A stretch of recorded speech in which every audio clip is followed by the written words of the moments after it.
Oke, dari judulnya bisa lihat penelitian saya itu mengenai gerakan boykot, tepatnya gerakan boykot McDonald's. Dan alhamdulillah sudah selesai dan semoga segera direview. Amin. Oke, kita mulai dari judulnya adalah The Development of the McDonald's Boycott Movement on Social Media X in Indonesia After the Gaza War 2023. Boleh next? Oke, mungkin di sini agak santai aja karena pembahasannya juga mungkin teman-teman di sini juga sudah banyak yang tahu mengenai gerakan boykot ini sendiri. Jadi apabila kita tarik mundur lagi, gerakan boykot ini pada dasarnya sebenarnya sudah ada telah lama, kalau tidak salah dari tahun 2005. Namun kemudian muncul lagi di tahun, ramai lagi dibicarakan di tahun 2023, ketika pada saat itu pecahnya perang Gaza pada tanggal 7 Oktober 2023. Dan kemudian banyak produk-produk yang disinyalir itu memiliki afiliasi atau kemudian memiliki mendukung tindakan okupasi oleh Israel terhadap Palestina. Dan salah satunya adalah McDonald, yang mana kita tahu beritanya juga McDonald itu memberikan bantuan makanan gitu terhadap IDF atau tentara Israel. Dan isu tersebut atau informasi tersebut kemudian menyebar melalui media sosial, media televisi dan lain sebagainya, termasuk di Indonesia. Dan di Indonesia sendiri itu terdapat BDS Indonesia yang merupakan salah satu cabang resmi gitu ya dari BDS Movement Palestine yang yang sebagai inisiator dari gerakan boykot itu sendiri.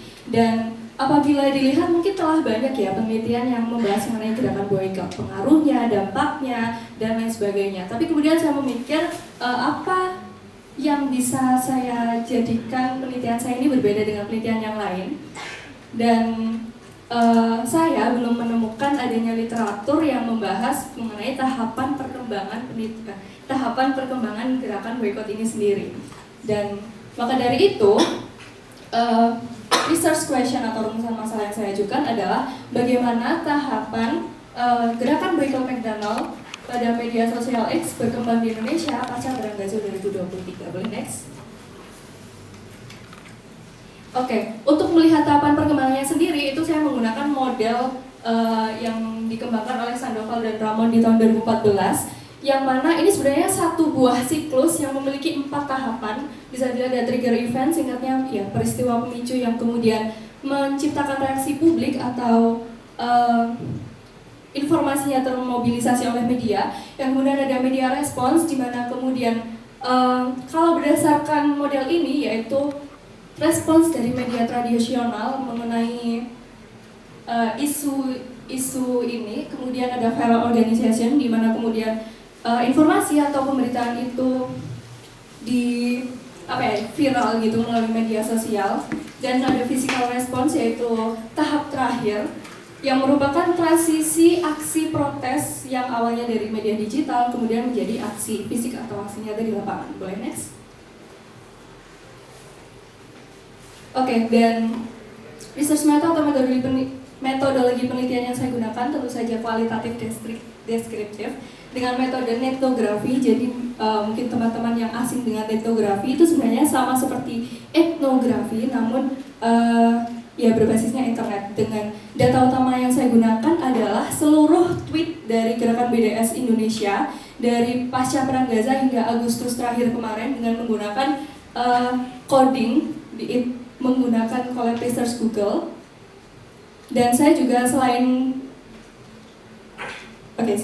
jadi selain menggunakan data tweet itu tadi, saya juga menggunakan data wawancara yang saya peroleh dengan salah satu co-inisiator BDS Indonesia, dan tentu saja didukung dengan secondary data lainnya berupa literatur review. Oke, mungkin bisa langsung saja ke resultnya. Jadi pada result and discussion di jurnal saya itu saya membahas satu persatu tahapan siklus yang tadi saya sebutkan. Nah, yang pertama, pasca perang Gaza itu pecah, kan banyak bilang, oh gerakan BDS itu banyak sekali dibicarakan dan lain sebagainya. Justifikasinya apa? Itu saya tunjukkan di situ ada grafik dari Google Trends.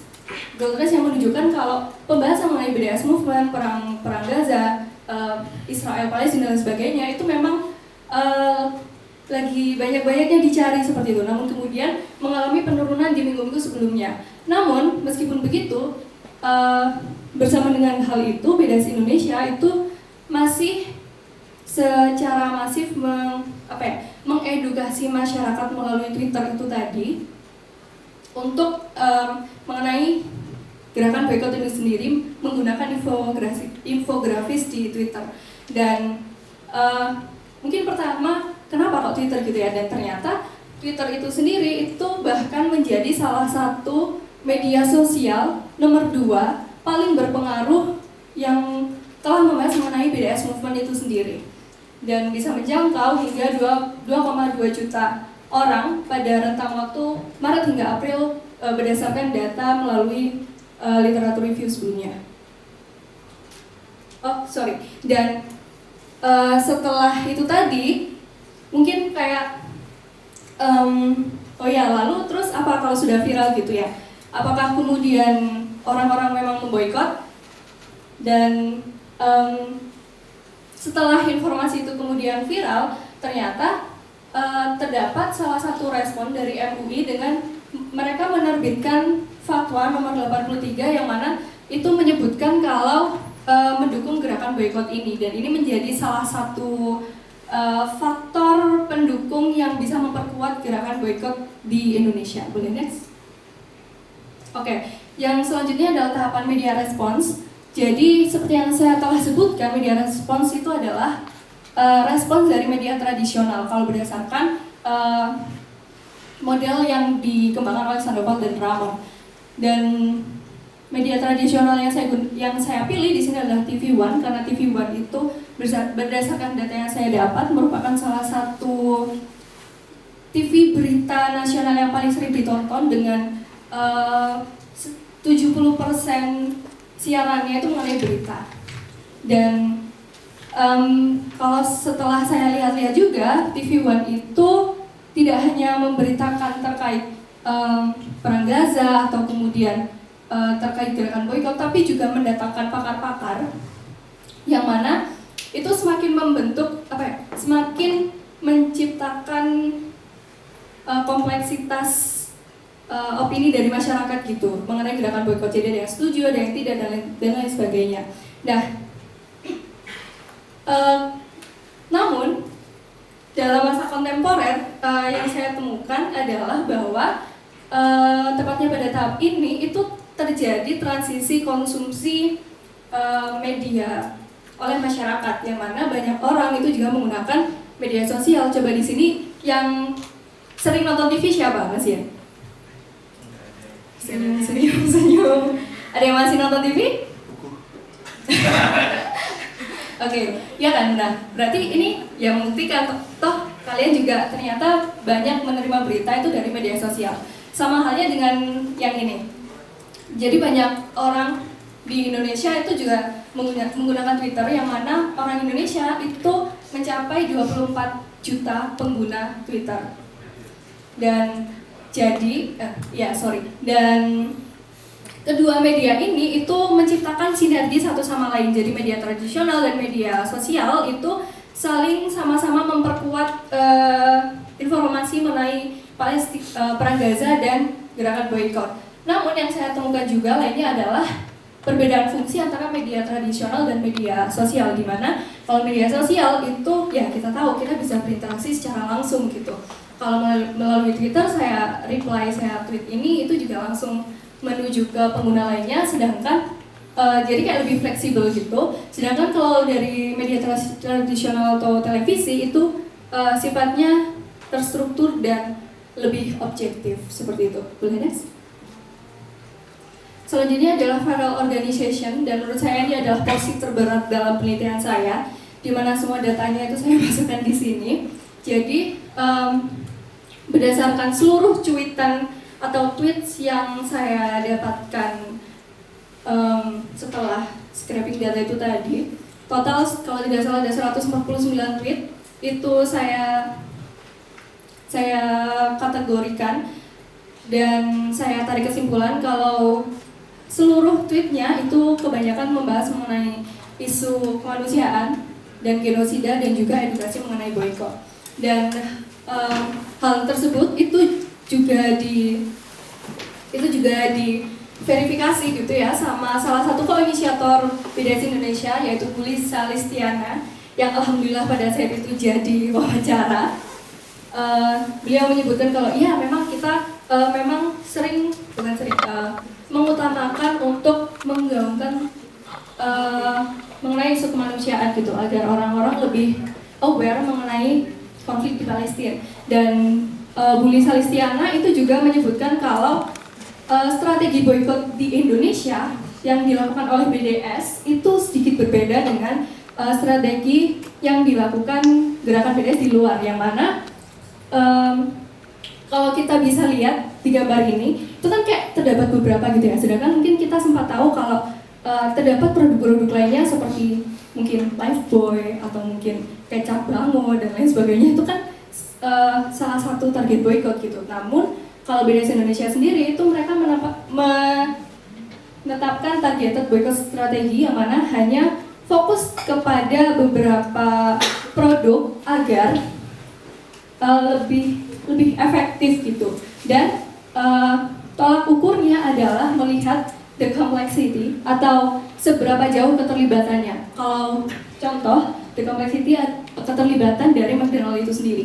Jelas McDonald itu memberi makan dan memberi diskon terhadap IDF, atau contoh lainnya adalah Puma yang mendanai persenjataan Israel gitu. Nah, tidak hanya itu saja, Bu Lisa itu juga menyebutkan kalau BDS Indonesia itu tidak hanya bergerak di media sosial. Jadi ibunya menyebutkan ya kami sebenarnya juga hybrid, di mana maksudnya tidak hanya menyebarkan tweet, infografis dan lain sebagainya, tapi juga seperti mengikuti seminar atau aksi solidaritas yang kolaborasi dengan organisasi lain gitu. Yang mana itu berusaha untuk memaksimalkan output dari kampanye gerakan BDS itu sendiri. Boleh next? Dan yang terakhir ada physical response. Jadi setelah seluruh tahapan siklus itu tadi, physical response saya ulang kembali merupakan transisi dari aksi digital ke aksi nyata atau fisik. Yang pertama, bagaimana kemudian saya tahu kalau aksi digital BDS Indonesia itu mempengaruhi aksi nyata masyarakat di lapangan gitu. Yang pertama saya gunakan itu intensitas tweet yang diperoleh oleh BDS Indonesia. Bisa dilihat itu sangat fluktuatif sekali, banyak yang tinggi dan rendah, itu ada likes, retweet dan reply-nya.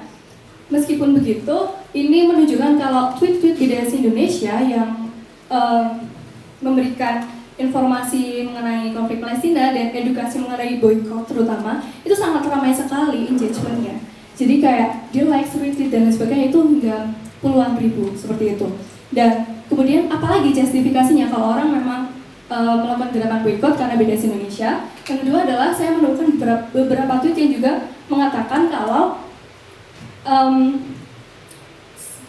setelah ada gerakan BDS mereka tidak lagi mengkonsumsi McDonald seperti salah satu cuitan ini yang mengatakan gue sama Bini dulu sering banget ke McD sejak BDS gak mau lagi ke sana.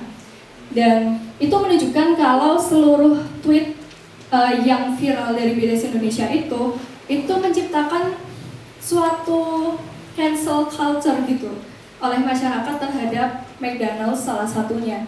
Dan tentu saja hal itu berpengaruh terhadap reputasi perusahaan McDonald's itu sendiri, yang mana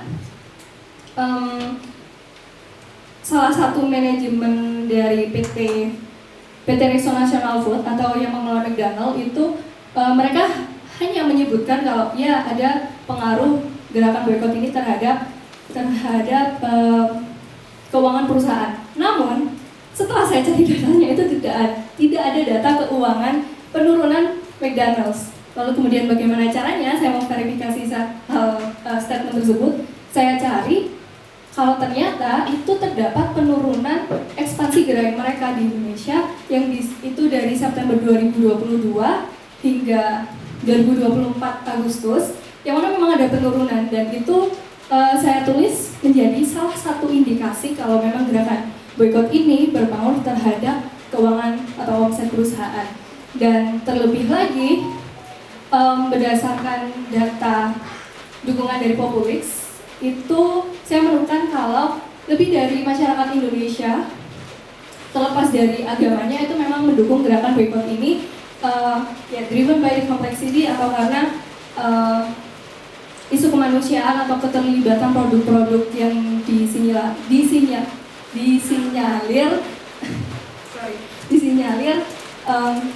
kerjasama dengan Israel. Boleh next?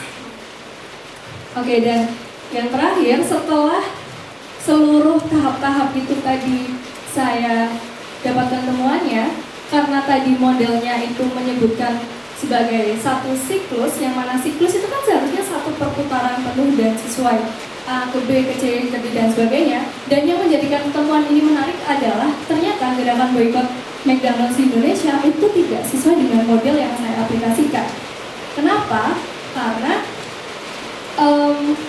perbedaan tentang waktu yang digunakan. Kalau misal Sandoval dan Ramon itu mereka pada saat itu adalah pemberontakan di Mesir pada tahun 2014, dan yang paling masif digunakan adalah Facebook. Sedangkan pada masa kontemporer sekarang itu sudah banyak media sosial lainnya, ada Twitter, ada YouTube, ada mungkin Snapchat dan lain sebagainya, sehingga itu menciptakan adanya overlap antar satu tahap dan lainnya. Seperti yang tadi mungkin ada pada tahap trigger event, itu ternyata sudah ada terpengaruhi oleh tahap viral organization, atau mungkin pada tahap media response itu ternyata sudah terpengaruhi oleh tahap physical response. Jadi overlap itu yang menjadikan gerakan boykot ini tidak sekuensial sesuai dengan modelnya. Lalu yang kesimpulan kedua, ya tentu saja persepsi publik itu menjadi berubah terhadap McDonald, dan banyak orang yang akhirnya tidak mengkonsumsi McDonald lagi. Dan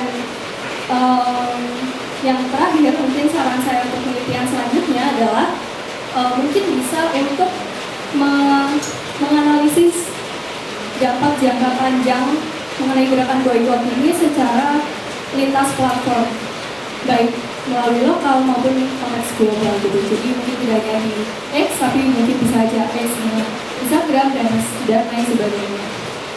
Dan mungkin sekian presentasi yang saya bisa sampaikan. Saya kembalikan ke Yoga. Oke, boleh